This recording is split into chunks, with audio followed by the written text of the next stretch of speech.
نحمده ونصلي ونسلم على رسوله الكريم أما بعد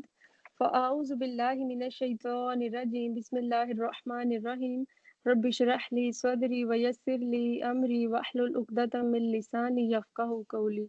10th پارہ سورۃ الانفال آیت نمبر 46 وَأَطِیعُوا اللَّهَ اور اطاعت کرو اللہ کی وَرَسُولَهُ اور اس کے رسول صلی اللہ علیہ وآلہ وسلم کی ولا اور نہ تنازعوا تم باہم جھگڑو تنازعوا کا روٹ نون زا عین ہے نازع کہتے ہیں کھینچنے کو اسی لیے جب کسی کی جان کھینچ کر نکالی جا رہی ہوتی ہے ہم کہتے ہیں وہ نزاع کے عالم میں یعنی کھینچا تانی کے عالم میں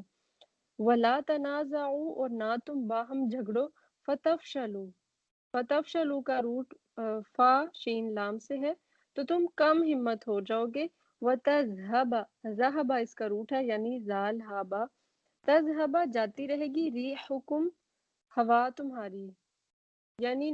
شان تمہاری وصبرو اور صبر کرو ان اللہ بے شک اللہ تعالیٰ مع الصابرین صبر کرنے والوں کے ساتھ ہے پچھلی آیت نمبر 45 میں ہمیں یہ بتایا گیا کہ فَاثْبُتُوا وَاذْكُرُوا اللَّهَ كَثِيرًا لَعَلَّكُمْ تُفْلِحُونَ اگر تم کامیاب ہونا چاہتے ہو تو جمے رہو ثابت قدمی اپناؤ اور اللہ کو کثرت سے یاد کرو یہ تمہاری کامیابی کی نشانی ہے یہ کامیابی کی طرف جانے کا رستہ ہے ابھی اسی کی کنٹینیویشن میں بتایا جا رہا ہے کہ وَأَطِیعُوا اللَّهَ وَرَسُولَهُ اللہ اور اس کے رسول کی اطاعت کرو یعنی کامیابی کے لیے امپورٹنٹ ہے کہ اللہ اور اس کے رسول کی اطاعت کی جائے یہ وہ چیز ہے یہ وہ رستہ ہے کہ جو کامیابی کی طرف لے کر جاتا ہے اگر اللہ اور اس کے رسول کی اطاعت نہیں کریں گے تو کبھی بھی کامیاب نہیں ہو سکتے نہ دنیا میں اور نہ آخرت میں وَلَا تَنَازَعُوا اور نہ تم باہم جھگڑو فَتَفْشَلُوا وَتَذْهَبَ رِيحُكُمْ وَاصْبِرُوا تو ایسا نہ ہو کہ تم آپس کی کھینچا تانی میں آپس کے جھگڑے میں لگے رہو اور تمہاری شان میں کمی آ جائے جب انسان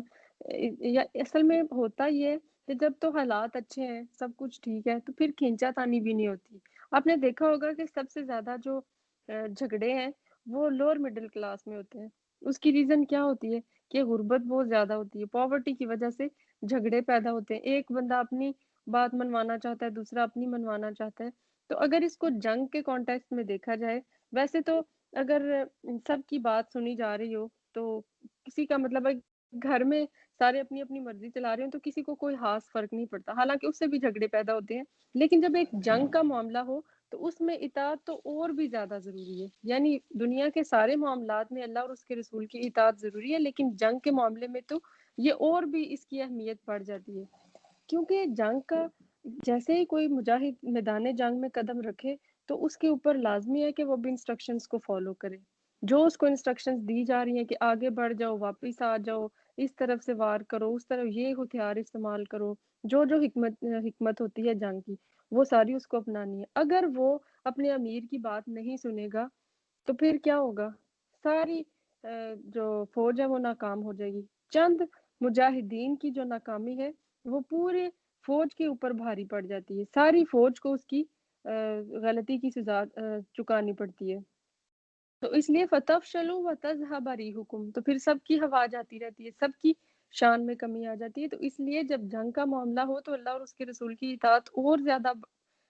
زیادہ اس کو فالو کرنے کی ضرورت ہے اور آپس میں جھگڑنا نہیں ہے کہ کوئی کہے کہ یہاں لڑتے ہیں کوئی کہے یہاں لڑتے ہیں کوئی کہے شہر سے باہر کوئی کہے شہر کے اندر لڑتے ہیں تو اس طرح کی کھینچا تانی نہیں کرنی جنگ میں جو اللہ اور اس کے رسول کی طرف سے انسٹرکشنز آ جائیں تو ان کو فالو کرنا ہوگا وَاصْبِرُوا اور صبر کرو کس معاملے میں کہ اگر سواری نہیں ہے صبر کرو اگر دھوپ ہے گرمی ہے دشمن کا ڈر بہت زیادہ ہے خوف بہت ہے تو صبر کرو صبر کا جو ہم پڑھ چکے ہیں میننگ وہ ہے جم جانا ٹھہر جانا تو یعنی میدان جنگ سے بھاگو نہیں جس طرح کے بھی حالات ہے وہاں جم کر مقابلہ کرو ان اللہ مع الصابرین تو بے شک اللہ تعالیٰ صبر کرنے والوں کے ساتھ ہے یعنی تم نے میدان جنگ سے بھاگنا نہیں ہے انسٹرکشنز کو فالو کرتے رہنا ہے اور اللہ کے لیے اپنی تلوار چلاتے رہنا ہے تو پھر کیا ہوگا ان اللہ مع الصابرین اللہ تعالیٰ بھی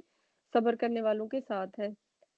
ولا تکونوا اور نہ تم ہو جاؤ کالذین ان لوگوں کی طرح ہرجو جو نکلے من دیارہم اپنے گھروں سے بطرن بطر اس کا روٹ ہے اتراتے ہوئے ورئاء الناس اور لوگوں کو دکھاتے ہوئے، وَيَصُدُّونَ صاد دال دال اس کا روٹ ہے، اور وہ روکتے ہیں عن سبیل اللہ اللہ کے راستے سے، واللہ اور اللہ تعالیٰ بما ساتھ اس کے جو یعملون وہ عمل کرتے ہیں، محیط ہا واو تو اس کا روٹ ہے، گھیرنے والا ہے۔ اور نہ تم ہو جاؤ ان لوگوں کی طرح جو نکلے اپنے گھروں سے اتراتے ہوئے اور لوگوں کو دکھاتے ہوئے، اور وہ روکتے ہیں راستے سے اللہ کے اور اس کے رسول کے راستے سے، واللہ بما یعملون محیط، اور جو کچھ وہ کر رہے ہیں اللہ تعالیٰ ان کو گھیرنے والا ہے۔ تو یہاں اشارہ ہے کفار قریش کی طرف کہ جن کا لشکر مکے سے اس شان سے نکلا تھا کہ گانے بجانے والی لونڈیاں ساتھ ہی جگہ جگہ ٹھہر کر رقص اور شراب نوشی کی محفلیں شروع کر دیتے تھے، اور جو بھی قبیلے اور مطلب مختلف قبیلوں کے لوگ ان کو راستے میں ملتے تھے ان پر اپنی طاقت اور شان کی بہت زیادہ شو آف کرتے تھے، اور اپنی کثرت تعداد پر اور اپنے سر و سامان کا روب جماتے تھے، یعنی بڑی بڑی باتیں کرتے تھے کہ ہم تو مال میں بھی بہت زیادہ ہے، تعداد بھی بہت ہے، ہمارے پاس کھانے کے لیے بھی بہت کچھ ہے، یعنی ہمارا سب کچھ بیسٹ ہے، آج کون ہمیں ہرا سکتا ہے۔ تو یہ ان کی اخلاقی حالت تھی کہ کس طرح وہ ایک جنگ لڑنے کے لیے نکل رہے تھے، اور ان کا مقصد کیا تھا، اور یہ کہ مزید لعنت یہ بھی تھی نا کہ ان کے نکلنے کا مقصد ان کے اخلاق سے بھی زیادہ ناپاک تھا۔ وہ اس لیے جان اور مال کی بازی لگانے نہیں نکلے تھے کہ حق اور انصاف کا علم بلند ہو، بلکہ اس لیے نکلے تھے کہ ایسا نہ ہو، یعنی جو حق کا علم ہے وہ نیچے ہو جائے، سر نگی ہو جائے، اور وہ اکیلا گروہ بھی جو دنیا میں اس مقصد حق کے لیے اٹھا ہے ختم کر دیا جائے۔ یعنی بجائے اس کے کہ وہ اللہ تعالیٰ کے دین کے لیے لڑتے، وہ اس کے خلاف لڑ رہے تھے۔ تو یہ ان کفار کی جو فوج وہاں سے نکلی ان کے بارے میں ہے کہ اور دیکھیں کہ آج بھی ان کا یہی حال ہے کہ جیسے ہم وہ پہلے بھی پڑھ چکے ہیں نا کہ یہ کہا کرتے کتنے کہ لا غالب لکم اليوم من اشد منا قوہ، ہم سے زیادہ قوت میں ہے ہی کون، ہمیں کون ہرا سکتا ہے۔ تو آج کل بھی جو یہ نان مسلمز کی افواج ہے اس میں یہ جو چیزیں ہیں نا کہ شراب نوشی اور ناچ گانا، اگر آج بھی ان کی وہ ہوتی رہتی ہیں جو ٹریننگز ہوتی ہیں اس میں یہ ساری چیزیں پائی جاتی ہیں، لیکن اللہ تعالیٰ کیا فرما رہے ہیں کہ واللہ بما یعملون محیط، جو کچھ وہ کر رہے ہیں اللہ تعالیٰ تو اس کو گھیرنے ہی والا ہے۔ وَإِذْ زَيَّنَ، اور جب خوبصورت بنا دیا لہم الشیطان تمہارے لیے شیطان نے، اعمالہم ان کے اعمال کو، وقالا اور کہا لا غالب لکم اليوم، نہیں کوئی غالب آنے والا تم پر، من الناس لوگوں میں سے، وَإِنِّي اور بے شک میں جار لکم، جیم واو را اس کا روٹ ہے جارن کا، ہمسایہ ہوں تمہارا، فلما تو جب تراءت را اس کا روٹ ہے را حمزہ یا، آمنے سامنے ہوئے الفئتانی دو گروہ، نکسا الٹے پاؤں بھاگا، علی عقبیہ اپنی دونوں ایڑیوں پر، وقالا اور کہا انی بے شک میں، بری ذمہ ہوں، منکم تم سے، انی بے شک میں، ارا میں دیکھتا ہوں، ما جو لا نہیں ترونا تم دیکھتے، انی بے شک میں، اخاف ہوں میں ڈرتا ہوں، اللہ اللہ سے، واللہ اور اللہ تعالیٰ شدید العقاب سخت سزا دینے والا ہے۔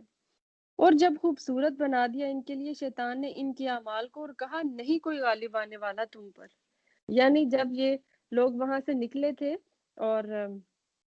بہت زیادہ شان و شوکت کے ساتھ اور اتراتے ہوئے اور گانے بجاتے اور شراب پیتے اور سب کچھ کرتے ہوئے، تو ان کے ساتھ شیطان بھی ہو لیا،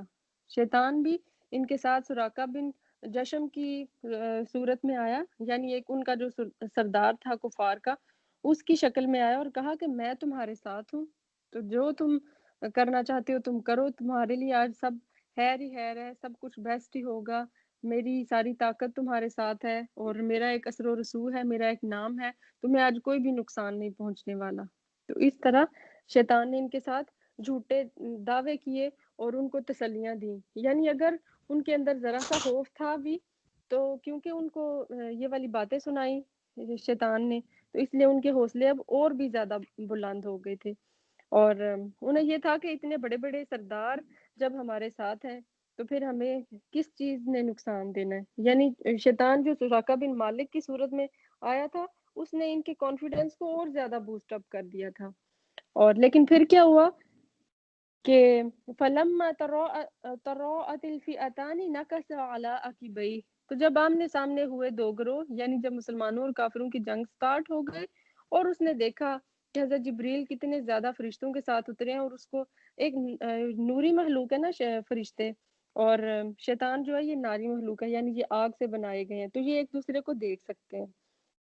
تو کیا ہوا کہ جب اس نے دیکھا کہ حضرت جبریل اتنے زیادہ فرشتوں کو لے کر اپنے ساتھ آئے ہیں مسلمانوں کی مدد کے لیے، تو نکس علی عقبیہ، وہ اپنی ایڑیوں پر پلٹ گیا، واپس ہو گیا، وقال انی بریء منکم، تو کہنے لگا کہ میں تو بری ذمہ ہوں تم سے۔ ابھی تک وہ کہ جو ہاتھ پکڑ کے ان کو تسلیاں دے رہا تھا، اور ایک سردار کی شکل میں ان کو بہت زیادہ کانفیڈنس دے رہا تھا، ان کو حوصلہ افزائی کر رہا تھا، تو وہ فوراً بھاگ نکلا۔ اسے سمجھ آ گئی کہ اب کیونکہ فرشتے نازل ہونا شروع ہو گئے تو اب یہاں ٹھہرنا بہت مشکل ہے۔ تو جب وہ ہاتھ چھڑا کے جانے لگا، اور ابھی تک وہ جو دعوے کر رہا تھا، تو لوگوں نے کہا کہ اب جانے کیوں لگے، کہاں چلے تم؟ تو اس نے کیا کہا، انی ارا ما لا ترون، میں تو وہ دیکھتا ہوں جو تم نہیں دیکھ سکتے، یعنی جو فرشتے مجھے نظر آ رہے ہیں تم تو ان کو دیکھ ہی نہیں سکتے۔ انی اخاف اللہ، بے شک میں اللہ سے ڈرتا ہوں۔ حالانکہ ڈر تو نہیں ہے اس میں، اگر اس کے دل میں اللہ کا ڈر ہو تو پھر شیطان تو نہ ہوا، یعنی وقتی طور پر وہ بھاگنے کے لیے یہ بات کر رہا ہے کہ انی اخاف اللہ، مجھے تو اللہ سے ڈر لگتا ہے۔ بیسیکلی یہ ڈر ان فرشتوں کا تھا کہ جو اس کے سامنے نازل ہو رہے تھے اور کافروں کو مار رہے تھے۔ یعنی ایسا ہوتا کہ کوئی مسلمان بڑھتا کافر کو مارنے کے لیے تو اس سے پہلے ہی فرشتہ اس کو مار دیتا تھا، یا کبھی ایسا ہوتا کہ جب مسلمان بھاگ کے آنے لگتا کافروں کو مارنے کے لیے، تو وہ جب پیٹھ پھیر کے بھاگنے لگتے تو پیچھے سے شیطان ان کو مارتے تھے۔ تو اس لیے وہ کہہ رہا ہے کہ انی اخاف اللہ، کہ بے شک میں اللہ تعالیٰ سے ڈرتا ہوں، واللہ شدید العقاب، اور اللہ تعالیٰ سخت سزا دینے والا ہے۔ ہو سکتا ہے کہ یہ جملہ خود اللہ تعالیٰ کا ہو، یعنی یہ ویسے تو ڈسکشن چل رہی ہے نا شیطان کے بارے میں، لیکن ہو سکتا ہے کہ یہ اللہ تعالیٰ کا جملہ ہو، یا اس نے شیطان نے یہ کہا ہو کہ واللہ شدید العقاب، اللہ تعالیٰ سزا دینے میں بھی سخت ہے۔ اذ یقول المنافقون، جب کہہ رہے تھے منافق، والذین، اور وہ لوگ، فی قلوبہم، جن کے دلوں میں مرض، بیماری ہے۔ کس چیز کی بیماری؟ دنیا کی محبت کی، اور شرک کی، اور نفاق کی بیماری، یعنی منافق اور دنیا کے یعنی غلام، دنیا کے فالو کرنے والے یا دنیا کے پیچھے بھاگنے والے لوگ آپ کہہ سکتے ہیں۔ غرہ ہؤلاء، دھوکے میں ڈال دیا ان لوگوں کو، دینہم، ان کے دین میں، ومن یتوکل، اور جو کوئی بھروسہ کرے گا، علی اللہ، اللہ پر، فإن اللہ، تو بے شک اللہ تعالیٰ، عزیز، زبردست ہے، حکیم، حکمت والا ہے۔ جب کہہ رہے تھے منافق اور وہ لوگ جن کے دلوں میں بیماری تھی، دھوکے میں ڈال دیا ان لوگوں کو ان کے دین نے۔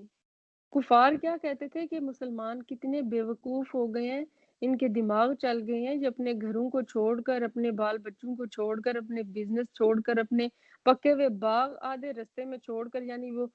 تباہی کے دھانے پر کھڑے ہیں، ان کے باغات اور ان کی فصلیں اور سب کچھ، اور یہ چلے ہیں دین کے نام پر اپنی جان قربان کرنے۔ تو بظاہر ان کو یہ کیا لگتا تھا، ان کی نظر میں، یعنی ان کی سمجھ کے مطابق یہ بہت گھاٹے کا سودا تھا، اور وہ کہتے تھے کہ غرہ ہؤلاء دینہم، ان لوگوں کو تو ان کے دین نے پاگل بنا دیے، دھوکے میں ڈال دیے، ہر چیز انہوں نے دین کے نام پر داؤ پہ لگا دیے۔ تو کیا فرمایا جا رہا ہے، وَمَن يَتَوَکَّلْ عَلَى اللَّهِ، ان کا بھروسہ تو اللہ کی ذات پر تھا، کہ جو اپنے بال بچوں کو بھی چھوڑ آئے، اور اپنے گھروں کو بھی، اور اپنی فصلوں اور باغات کو بھی، تو وہ صرف اللہ تعالیٰ کے لیے نکلے ہیں، اور ان کا بھروسہ بھی اللہ تعالیٰ پر ہے۔ تو فَإِنَّ اللَّهَ عَزِيزٌ حَكِيمٌ، اللہ تعالیٰ بہت زبردست ہے اور حکمت والا ہے۔ یعنی جس طرح وہ ان کو فائدہ دے گا جنگ کے ذریعے سے، یا اگر وہ سب کچھ قربان کر بھی رہے ہیں، تو اصل تو کامیاب وہی ہے، زبردست تو وہ اللہ کی ذات ہے کہ جو ان کو اس طریقے سے بھی فائدہ پہنچائے گی، اور ان کی آخرت بھی سنور جائے گی۔ اور پھر یہ دیکھیں کہ عزیز الحکیم، کہ حکمت والا ہے اللہ تعالیٰ، کہ کس طرح سے یہ جنگ ہوئی اور کس طرح سے اسلام کو ایک تقویت ملی، ایک پاورفل طاقت بن کر اسلام ابھرا۔ وَلَوْ تَرَىٰ، اور کاش تم دیکھو، اِذْ يَتَوَفَّى الَّذِينَ، جب فوت کر رہے تھے ان لوگوں کو، کفروا، جنہوں نے کفر کیا۔ ہو سکتا ہے کہ یہ غزوہ بدر کے لیے اسپیشل ہو، کہ جب ان کو فوت کر رہے تھے جنہوں نے کفر کیا، الملائکہ، فرشتے، یضربون، مارتے تھے، وجوہہم، ان کے چہروں کو، وادبارہم، اور ان کی پیٹھوں کو، اور کیا کہتے تھے، وذوقوا، اور چکھو، عذاب الحریق، جلنے کا عذاب۔ ایک تو یہ ہو سکتا ہے کہ جب غزوہ بدر میں فرشتے مار رہے تھے کفار کو، تو اس وقت یہ کہہ رہے ہوں کہ وذوقوا عذاب الحریق، یا اس کا دوسرا مطلب یہ بھی ہو سکتا ہے کہ جب آخرت کا دن ہوگا، یعنی قیامت آ جائے گی اور ہر ایک کو اس کے اچھے اور برے کی سزا اور جزا مل جائے گی، تو اس وقت فرشتے کہیں گے اور ان کے چہرے اور ان کی پیٹھوں پر ماریں گے کہ وذوقوا عذاب الحریق، اب جلنے کا عذاب چکھو۔ ویسے تو یہ اسپیشلی غزوہ بدر کے کانٹیکسٹ میں ہے، لیکن اگر ان کو جنرلی بھی دیکھا جائے تو جب بھی کفار کی جان قبض کرنے کے لیے فرشتے آتے ہوں گے تو یضربون وجوہہم وادبارہم، وہ مارتے ہیں ان کے چہروں کو اور ان کی پیٹھوں کو۔ وادبارہم کا روٹ جو ہے وہ دبر سے ہے، دال بارہ یعنی پیچھے کی سائڈ سے مارنا، اور وجوہہم کا جو روٹ ہے وجہ ہے یعنی واو جیم ہا، تو ان کے چہروں پر بھی مارتے ہیں، یعنی ان کو آگے سے بھی مارتے ہیں پیچھے سے بھی مارتے ہیں۔ اور دیکھیں کہ چہرہ کتنی عزت کی علامت ہے، آپ چہرے پر ایک پمپل برداشت نہیں کرتے، ذرا سا کوئی اسپاٹ، ذرا سا کوئی نشان لگ جائے چہرے پر تو لوگ سرجری کروانے چل پڑتے ہیں کہ میرے تو منہ پر نشان بن گیا۔ چہرے کا معاملہ ہے تو چہرے کا معاملہ بہت نازک ہوتا ہے، تو جب کوئی چہرے پر تھپڑ مار دے یا چہرے پر کوئی ایسی سخت چیز مار دے، سزا دے، تو وہ کتنا ہیوملیٹنگ ہوگا، کتنا انسان کو وہ چیز تکلیف دے گی۔ اور پھر ساتھ یہ بھی کہ نہ صرف وہ ماریں گے بلکہ ایک طرح سے یہ تانا تشنی بھی ہو گیا نا کہ وذوقوا عذاب الحریق، اب چکھو، اب یہ انجوائے کرو اس عذاب کو۔ تو ان ساری آیات کا خلاصہ کیا ہوا کہ جب شیطان انسان کو گناہ بڑے خوبصورت کر کے دکھاتا ہے، لیکن جب قیامت کے دن بھی وہ اپنا انجام دیکھے گا، یعنی اس بندے کو جس کے ساتھ اس نے رہ کر اس کو بہکایا، تو وہ بھاگ نکلے گا اور اس سے کہے گا کہ میں نے تو تم سے یہ گناہ کرنے کو نہیں کہا تھا، میں نے تو بس تمہیں ایک دعوت دی تھی، گناہ تو تم نے خود کیا۔ اور دیکھیں دنیا میں بھی ایسا ہوتا ہے کہ ہم سارا کچھ خود کرتے ہیں، دین ہم کہہ دیتے ہیں کہ یہ شیطان نے ہم سے گناہ کروایا۔ تو شیطان تو صرف جھانسے دے سکتا ہے، ایک چیز کو فیسینیٹ کر کے ہمیں دکھا سکتا ہے، گناہ تو خود ہم اپنے ہاتھوں سے ہی کرتے ہیں۔ اور پھر اللہ تعالیٰ کا یہ بھی ارشاد ہے نا کہ میرے نیک بندوں پر اس کا کوئی زور نہ چلے گا۔ تو شیطان چاہے وہ میدان جنگ ہو یا زندگی کی جنگ ہو، وہ ضرور بہکائے گا، پھسلائے گا۔ تو انشاءاللہ ہم نے اس چیز سے بچنا ہے۔ اور دوسرا یہ جو آیت نمبر 47 میں تھا کہ وَلَا تَكُونُوا كَالَّذِينَ خَرَجُوا مِن دِيَارِهِمْ بَطَرًا وَرِئَاءَ النَّاسِ، زندگی میں کچھ بھی مل جائے تو کبھی اترانا نہیں ہے۔ ان لوگوں نے کتنا تکبر کیا، کتنا ان کو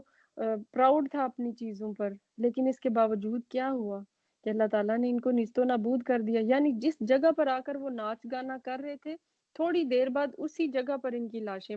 بکھری پڑی ہوئی تھی، اور کسی عام انسان کی نہیں بلکہ ان کے بڑے بڑے سرداروں کی، اور کتنے ان کے لوگ جو ہیں وہ قیدی بنا لیے گئے۔ تو کیا ان کو کام آیا وہ ان کے اونٹ اور ان کی سواریاں اور جو وہ اترا رہے تھے؟ یعنی کس طرح آپ امیجن کریں کہ وہ ایسے شہی بگارتے اور پراؤڈ والی باتیں کرتے اور اتراتے اور لوگوں کو دکھاتے ہوئے وہاں سے آ رہے ہوں گے۔ ایسے لگتا ہے نا جیسے کبھی بارات جا رہی ہوتی ہے تو لوگ ڈھول باجے بھی اور ساتھ ناچ کود بھی اور ناچ گانا اور ساری ایسے چیزوں کو کیا ہوتا ہے فینٹاسائز کے سب کچھ ہمارا اچھا ہے، ہم تو بیسٹ ہیں، جیسے ہم نے تو کوئی دنیا فتح کر لی۔ تو انسان کو کچھ بھی مل جائے یا اس کے پاس جتنے زیادہ اسباب کیوں نہ ہوں، اس کو ساری دنیا بھی کیوں نہ مل جائے، تو اس کو اترانا نہیں چاہیے۔ ہو سکتا ہے کہ کسی انسان کو ساری زندگی کی خوشیاں جب مل جائیں تو اس کی صحت ہی نہ رہے، تو کیا آپ انجوائے کر سکیں گے پھر اپنی ان نعمتوں کو؟ تو چاہے کوئی نعمت ملے یا وسائل بہت زیادہ کم ہوں، انسان کا کام کیا ہے کہ ہر حال میں اللہ تعالیٰ کا شکر ادا کرے اور ثابت قدمی دکھائے جیسے مسلمانوں نے دکھائی تھی غزوہ بدر کے موقع پر۔ وآخر دعوانا ان الحمد للہ رب العالمین۔